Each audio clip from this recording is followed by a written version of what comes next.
Olá, PrograMaria. Aqui quem fala é Horrara Moreira. Eu sou advogada, pesquisadora e educadora popular.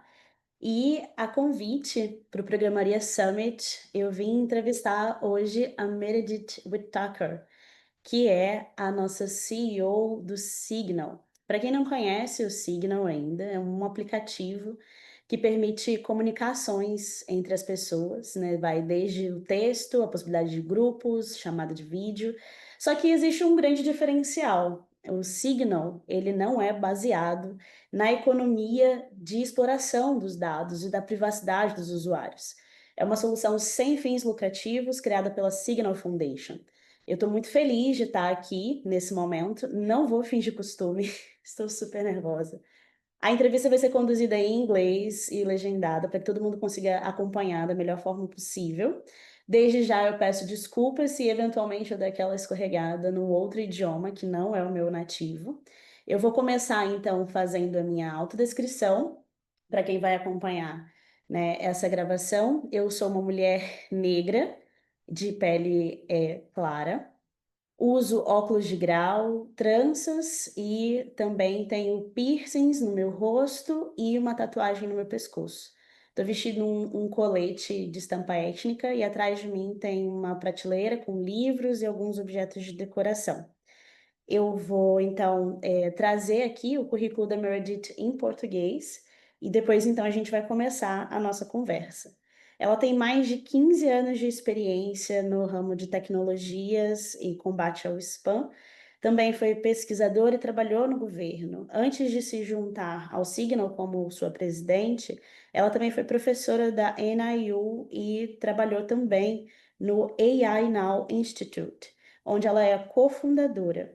Ela também pesquisou e ajudou a desenvolver políticas globais em torno da inteligência artificial e a narrativa pública sobre como nós podemos reconhecer que o surveillance, né, a vigilância, as práticas de vigilância dos negócios e a concentração industrial dos recursos são necessárias para o desenvolvimento da inteligência artificial, como que isso é preocupante, né, e deve estar presente no nosso debate enquanto sociedade.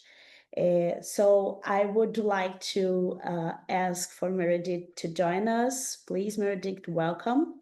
Thank you so much for accept our invite and finding time in your agenda to stay with us. It's a pleasure. Thank you so much, Aurora. It's really lovely to be here with you and the PrograMaria world. And I'm very appreciative for the invite and for the chance to talk with you all. Thank you so much. I introduce yourself in Portuguese, but I would like to ask for you who is Meredith by Meredith? Talk about your soul, because we are between women's. We know our curriculum is very important to shape our careers, but we understand we do things a little bit different. We inspire people through our questions. So introduce yourself, Meredith.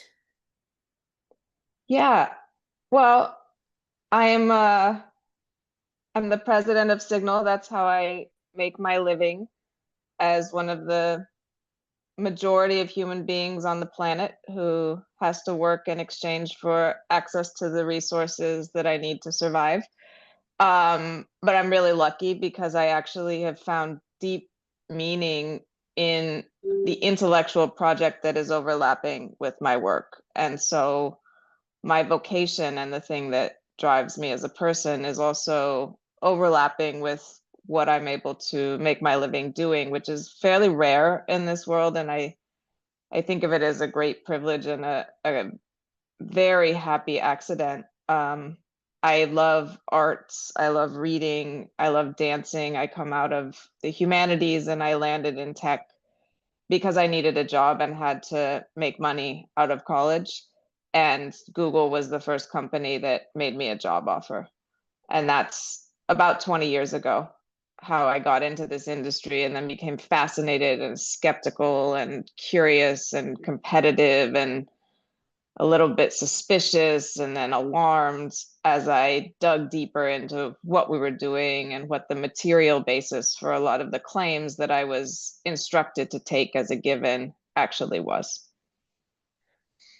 Thank you, because many times here it's very difficult to talk about surveillance and the hurdles practiced from big tech. But the biggest employer around the world is big tech. So you create through signal and other practice around your career the conditions to work with you believe. So I would like to start with a question about hope and future, and we prepare some questions for you. And this year, the PrograMaria Summit theme is Keeping Transforming Futures. So I would like to know about you and about your critics about AI, how you understand where we could shape our perspective about AI at this moment around the world, and what path do you envision for harness technology to build a world we truly and want to live in? Yeah, these are great questions. I want to take that last question as the starting point. How do you harness technology to build a world you want to live in? And first, I want to just quickly define technology as sort of a way of doing things. And so, the printing press is a technology, of course, but a fork is a technology, a ritual is a technology, a religious ceremony is a technology.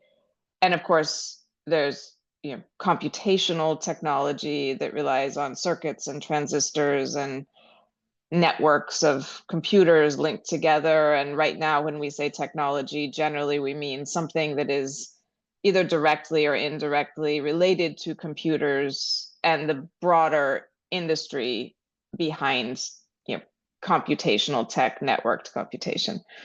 But I want to take that question at face value, and really, I think there is a need to flip it around and say, what is the world we want to create? And then what ways of doing things, what technologies would be helpful in creating that world? Do we need massive data centers to create that world? Or would we need other things? Would we need to use those resources differently? And I think that way of thinking frees us a little bit from what is often a very suffocating feeling where you've been handed a hammer and told, how can you use this hammer for good? And then you have to look around for nails. And anything that isn't a nail doesn't really count because it's not really useful with the hammer. And I think we need to recognize that the goal is a world we want to live in. If technology, if different ways of doing things help us create that world, co-create that world, then that's great. But if they don't, we shouldn't start with the technology as a precondition for being able to then imagine creating this world. Because too often that formulation slips, we sort of forget that there was a condition at the beginning. How do you use technology to create the world?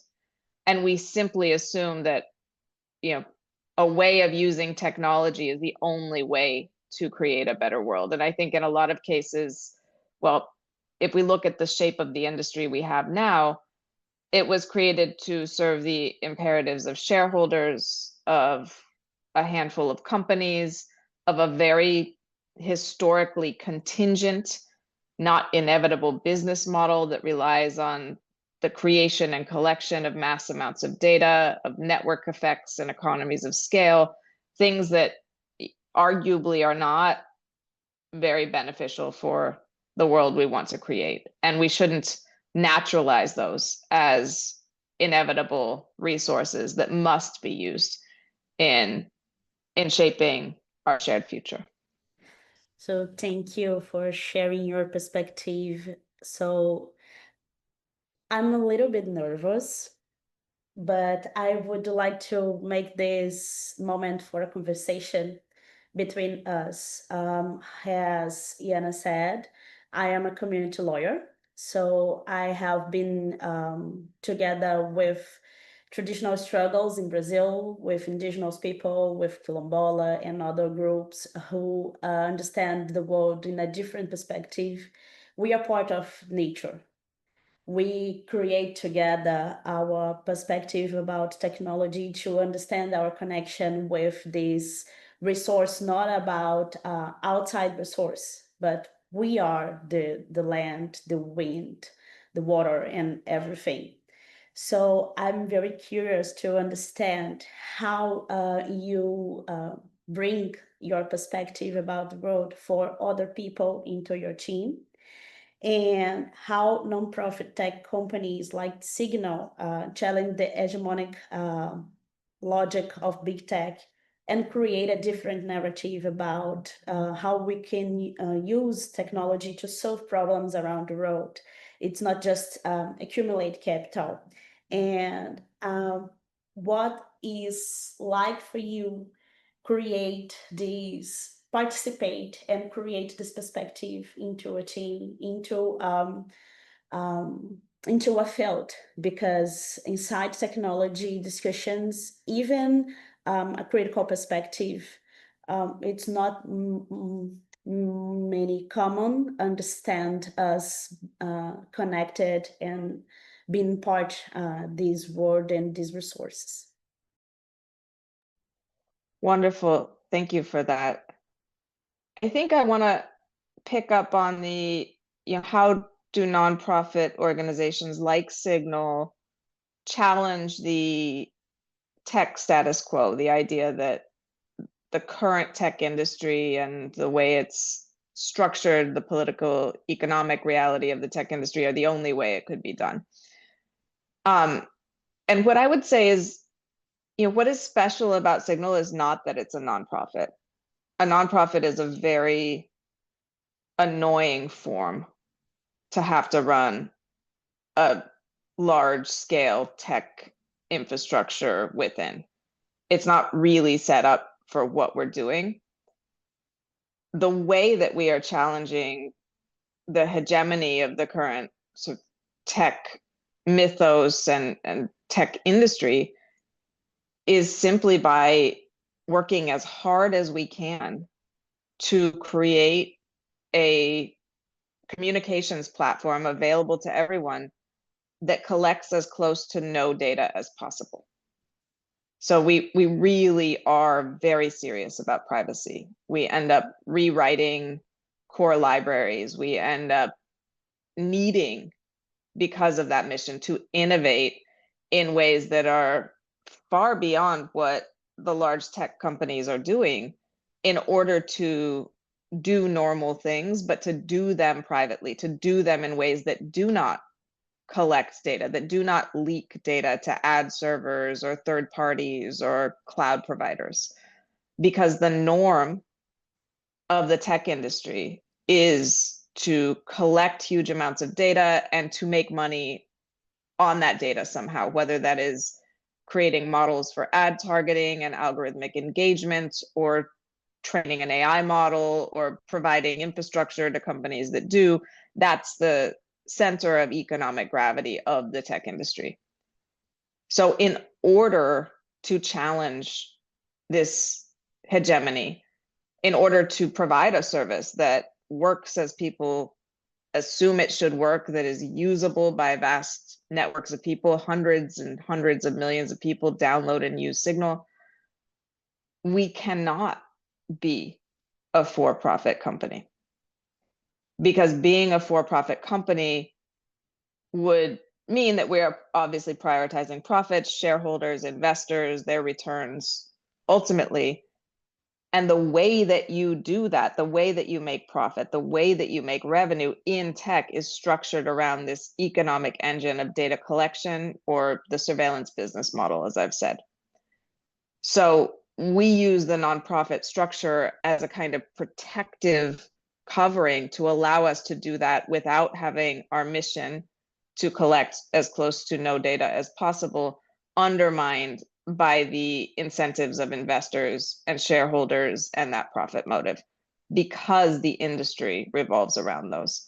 And I think that is important, because what we're talking about is a question of business models and political economy, and ultimately what objective function, to use a machine learning term, is actually ordering your operations. What is the ultimate goal that your company or startup is aiming for? Thank you so much. If we could talk about it, what is the size of your team today? Because I'm understanding you're leading, it's not just, it's a social experimentation about how to do things different. And I think many people would like to stay in this perspective, even especially workers, because we are talking too about the model, how we create code, how we create products for people. So many times I thought many women, especially, doesn't feel comfortable to stay into this way to function at work. So how many people we are talking about, and how you organize the understanding the necessity of the public, and how this it's transforming in day by day into work in your team. Thank you so much. Yeah, this is, well, sometimes it's hard to speak reflexively about consciousness from within consciousness. I don't, I was already different from day one. Like, I was a woman, I had no computer background at the point when I joined Google in 2006. I was an art person. I was a nerd, but I was the other kind of nerd. I like to read and do theater and write long letters. I wasn't the math nerd, I was the book nerd. And so, like, doing things the same way was not really an option from the beginning. I could have tried, and that would have been a very unhappy and strange caricature that was produced, but it wouldn't have worked. Or I could have just been me, but see how I could just be me. I could just try to do it in ways that made sense to me, trying to be accountable to the people around me. I think in some sense I spent the first 10 years of my career really trying to get a handle on, like, how do I understand the depths of what we're doing? I took all the classes, I read all the textbooks, I really studied a lot, and then, had a pretty solid understanding of, computational tech, particularly at the network layer, which is where I was working for a long time. And that, kind of gave me confidence to overlay a lot of the analytical skills I learned studying, critical theory, post-structuralism, reading, from that body of literature in my university training. But none of that is like a formula for how to do it. It's really, I look back to there's a phrase that I often recall when I'm kind of asked questions around, along these lines, and it comes from the International Workers of the World, which was sort of it was a early union that was alive in the US. It still exists, but it was badly attacked in the first half of the 20th century. And when they were asked, like, how do you do it, they would give the answer, dig where you stand. And I really like that answer because it reflects the core reality that everyone has a position, everyone has a perspective, everyone has a set of skills and a sense of sensitivities to their environments and to what they see and hear and know in that environment. and that from that position, they will be the experts on what they can do. What are the levers that they have? What is the knowledge that they bring? And that's not going to be Meredith's knowledge. That's going to be Horrara's knowledge. That's going to be somebody else's knowledge. And there are ways to link those knowledges. There are ways to share perspectives. But my core truth here is that if it's not authentic, if you're not able to sort of keep up the swagger, if you're not able to, keep the tension in your mouth, it's not going to work. So it really has to flow through a vein of authenticity and relationship to what your capacity is, where you are, how you're situated, and you're going to have to make that decision. And somebody else's, like, how do you do it differently is going to look a lot differently than how Meredith does it differently. And the reason I do it differently is in part, this is literally just who I am and how I move in the world. So it's nice to meet you. So I'm very, very, very happy. We prepare different questions for this moment. It's more about geopolitical problems, but I'm really, really enjoying this kind of proximity to say for the others, we need to believe in our way, in our livings and how we do things, because sometimes at working for companies or teaching in a class, a lot of people want to know how use AI, how protect data and be in compliance with law. But in day by day, things is a little bit different. We need to challenge us to think and not to accept just a package of solutions by the market. So I think working needs some kind of being art.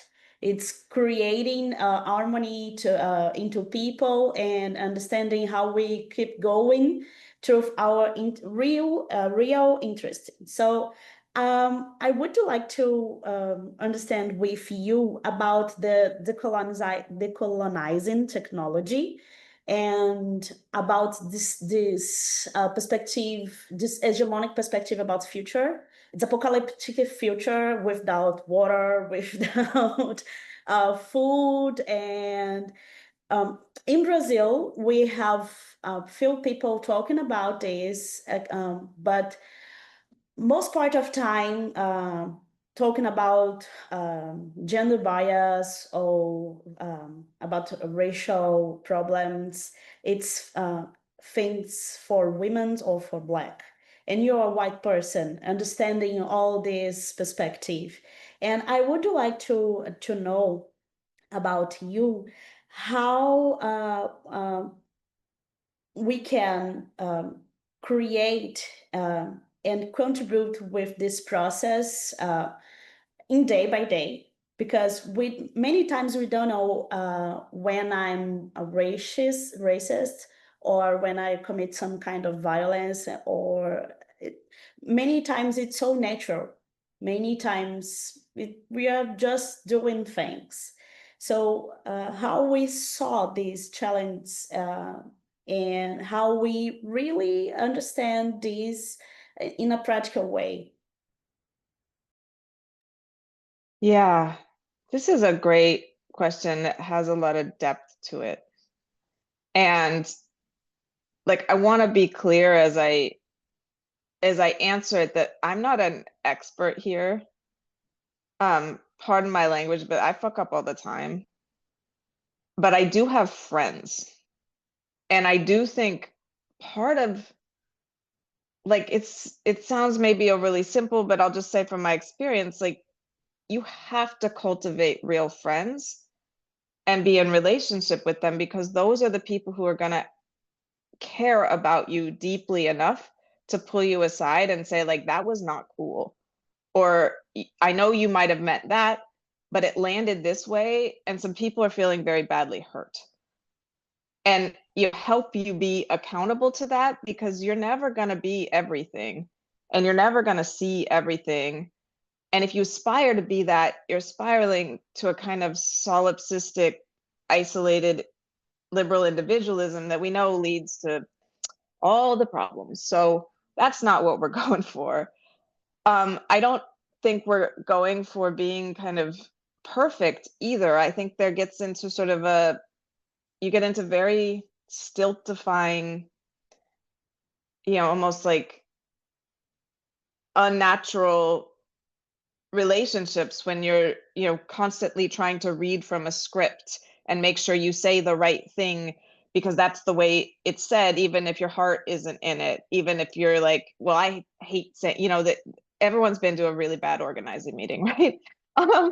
So I think to me it really starts with like ground in real relationships with people who will call you out with love, and really like practice love as a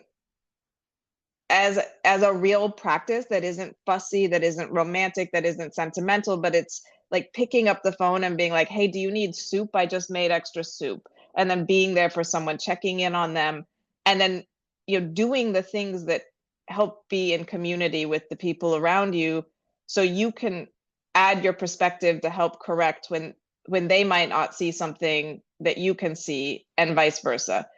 And I think those relationships also shield us a bit, help protect us from, the idea that we're not a worthwhile person if we don't dominate others. These ideas that often are very, very central to the mythology of, ascending the corporate ladder or being, number one. And if you're not number one, you're nothing, that really inform corporate and patriarchal cultures. And, if you're in relationship with a lot of people, that's just not how it works. We're all there, and the more cool people in the party, the better the party is. And, there's no party of one. So I hope that's a helpful and useful answer, but like it's not fancy. There's no formula for it, and I mess it up all the time. Like I'm very, very privileged, like white lady, right? Like that's high. That is like, I'm not gonna have escape velocity from that, right? That is true. I'm not taking like a vow of poverty. So, I'm not like an example that way, but I am, like I'm trying because I actually want to go to better parties. I want to be with cooler people. I want to have authentic relationships, because like one life on a magical world that kind of makes no sense, and it all ends in death. So why not do the biggest, most beautiful version of it with the raddest people? Thank There you go. you. Thank you. Completely answer my question many times. I'm not from tech too. I'm a lawyer. I have some experience with data and computational simulation and something like this, a little bit, but I love to be a community lawyer and a popular educator, because many times when I talk with people outside tech, and especially from these traditional struggles in Brazil, they say, I don't know anything about technology. I don't understand these biggest subjects to enter in this conversation. I have other priorities, like plant something or raise a child, and sometimes since two different worlds, a real world and the tech world. So I'm very happy with your answer, because all times I understand we need to naturalize things and humanize process, and believe in this, really believe this. It's not just a buzzword.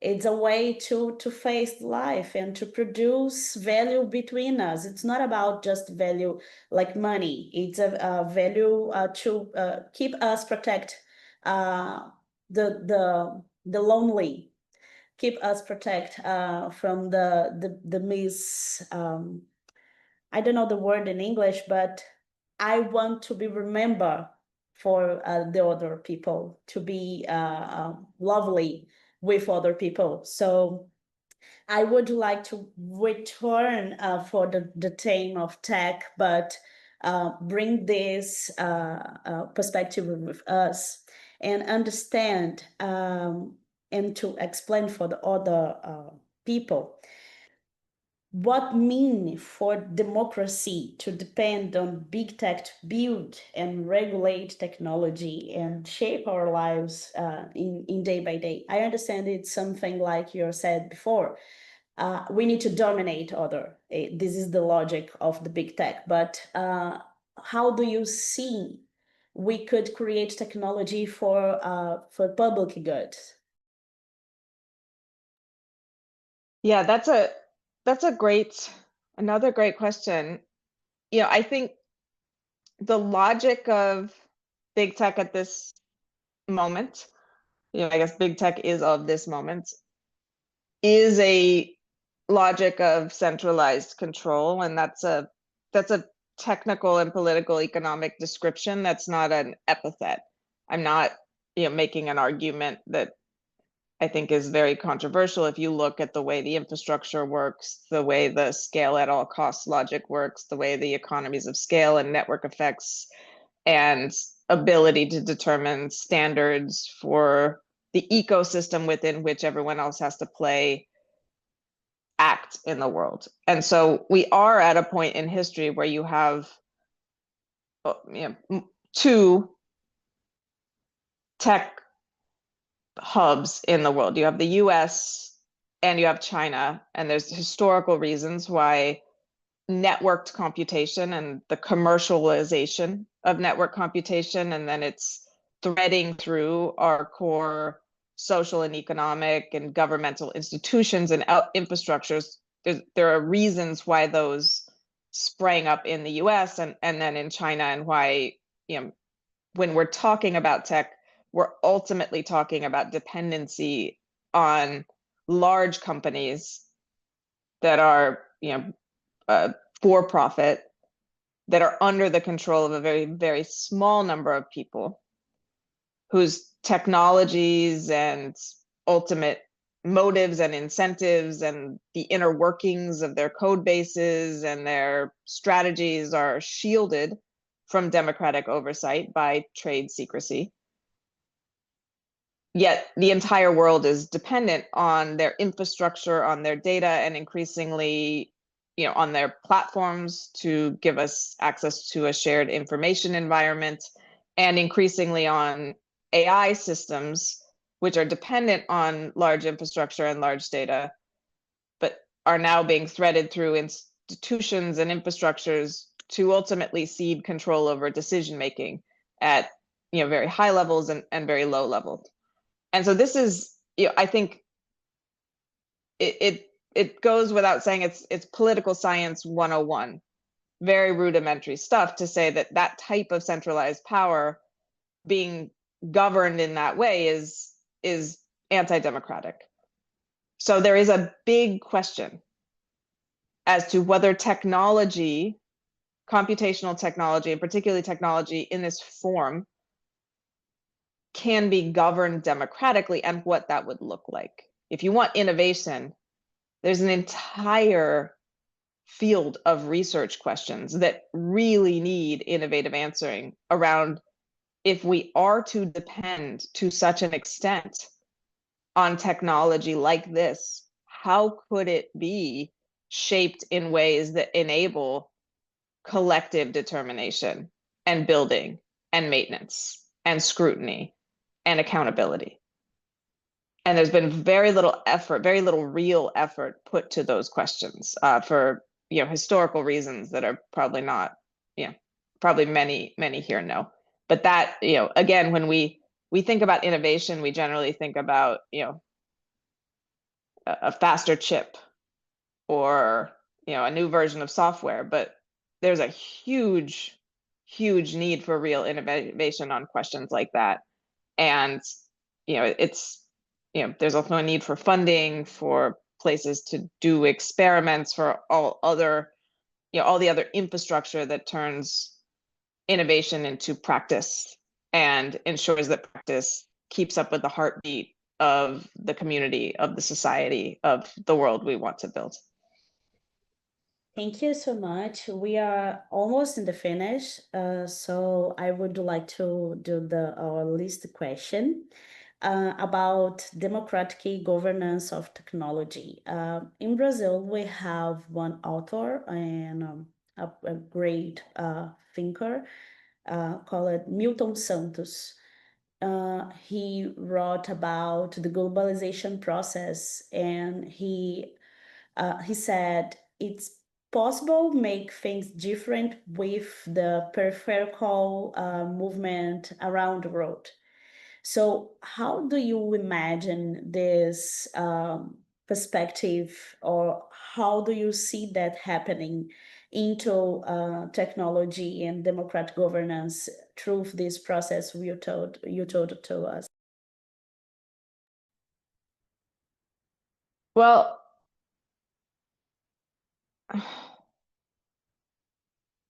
there are, in some sense, I think the practical, just doing Signal, trying to extend models like Signal, like Wikimedia or Mozilla even, for all of their flaws, for all the squeezing into boxes that don't quite fit that all of us have to do, to extend open source paradigms, to extend experimental projects, to strain against the constraints of the practical and real.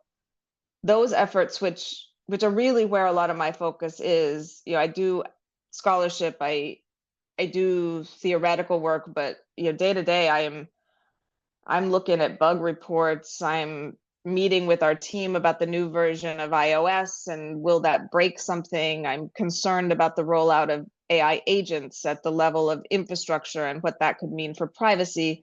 It's all very mundane day-to-day stuff that is, where I'm making compromise after compromise. My team and my leadership are, discussing these things, and the organism is alive.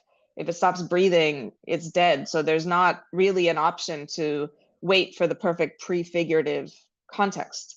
And those efforts, like Signal, which are always imperfect, always sort of trial and doing what you can with the scraps you have around you, need to be, I think, sort of met almost like two ends of a rainbow that are reaching for each other by the theoretical work, the hypothetical work, the prefigurative work of, what does it look like when we have achieved this? What would it look like? What models from history are there? Can we go back through anthropological records and begin to scrutinize some of the assumptions about how humans have organized ourselves in vastly interesting and cool ways to collectively produce societies and life and joy? Are there things to learn there about how we could do this?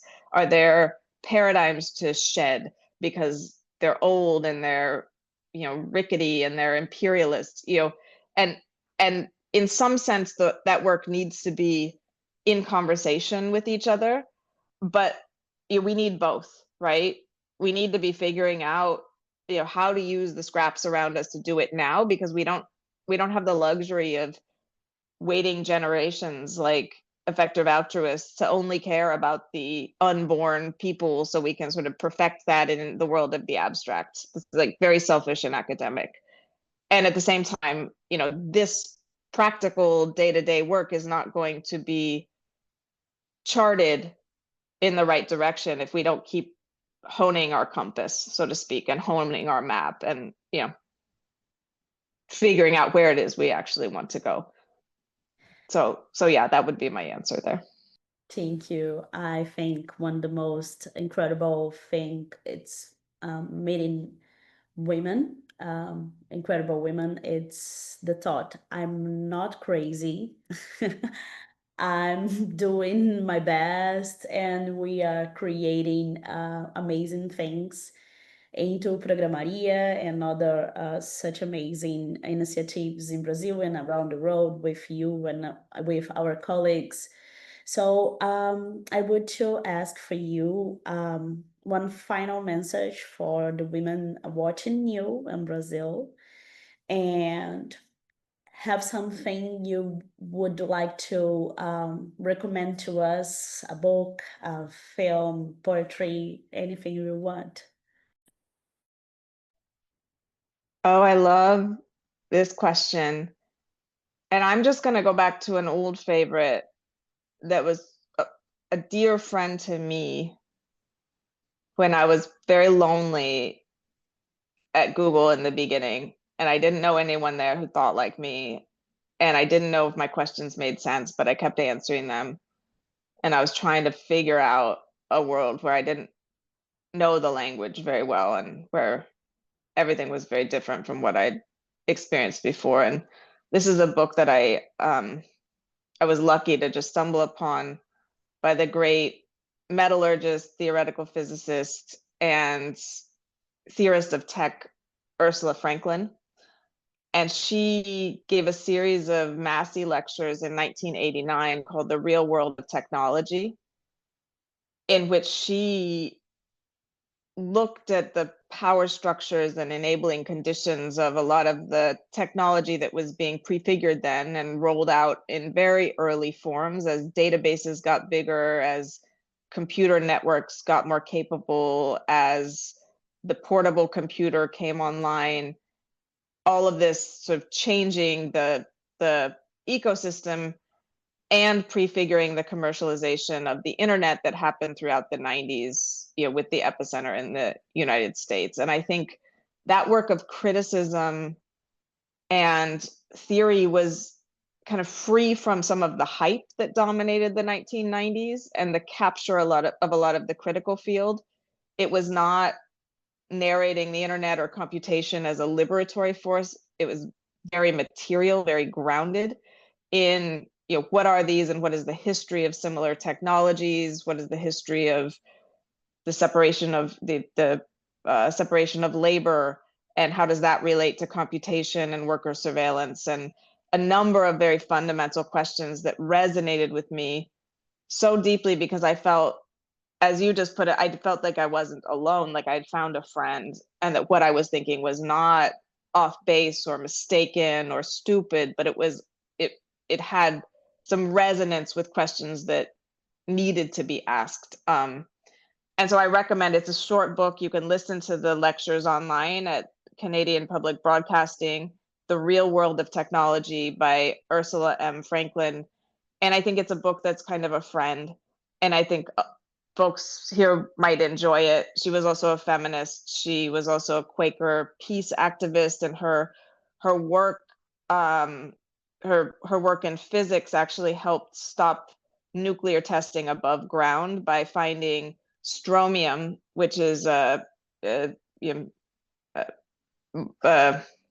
molecule, I guess. I don't know my chemistry very well, but basically produced by nuclear above ground testing, like radiation in children's baby teeth. And because of that, because it was able to show that there was actually an effect on human population, she was able to get it stopped. So just a badass, a really cool person, and someone I think the PrograMaria world would probably like to meet and be friends with. Thank you so much for your time, your patience, and for your generous contribution and share.